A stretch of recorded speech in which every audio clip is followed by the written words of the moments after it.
guys, ayan, naka-prepare na yung chicken ko guys. Magluto tayo yung buttered chicken.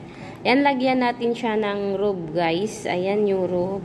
Yogurt guys. Tapos, pagkatapos ng yogurt, lagyan natin siya ng bawang at saka luya guys. Ginrind ko na yan siya. Ayan, hinalo ko na. Tapos, lagyan natin ng asin guys. Paghaluin natin. Tsaka mayroon yung guys, yung sili na budra, yung grind na. Tapos ngayon guys, magluluto na tayo ng yung sangkap niya. Yan yung butter. Magluluto tayo ng sibuyas kamatis dyan guys. Para sa sauce niya mamaya sa buttered chicken na sauce. Yan yung butter guys, melty na. Tapos ilagay na natin yung sibuyas. Ayan, pa-brownin muna natin yung sibuyas guys. Hanggang sa mag-brown siya, lalagay na natin yung yung kamatis. Ayan, nilagay ko na guys yung kamatis. Ayan, hanggang sa hindi naman masyadong luto yan guys. Hanggang sa mag-brown kaunti lang siya kasi i-blender ko din yan siya. Tapos lagyan natin siya ng guys, yung almond. Almond guys. Almond, hindi almond guys, yung isa baga dyan, yung puti. Sorry, pero hindi yan almond guys. Cashew. Ayan guys. Tapos sili. Naglagay din ako ng guys, yung bawang na bilog. Yung bawang na bilog yan.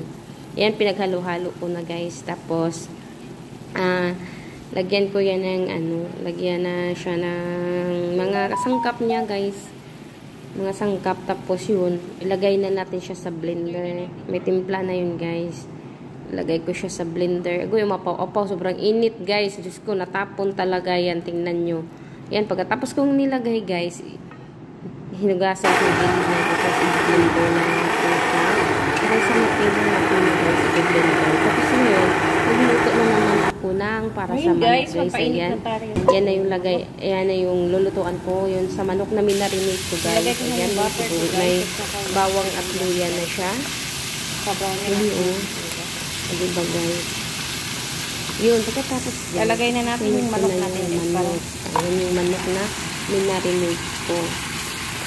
Palutuin ko siya guys. Palutuin ko siya. Pakuluin muna natin guys yung ating manok.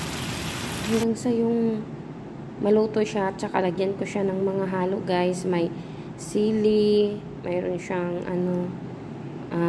kung ano-anong halo guys. Tapos pagkatapos yan guys, lagyan ko siya ng butter yan na siya guys. Nilagyan ko na siya ng sauce.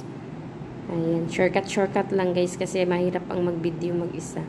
Ayan. Nilagyan ko na siya ng sauce guys. Pakuluin ko na siya. Maluto siya guys. Ayan. Hanggang sa maluto siya guys. Ganyan lang yan guys. Thank you for watching. Low fire lang siya. Thank you for watching guys. Sana magustuhan nyo. Please don't forget to thumbs up, to like.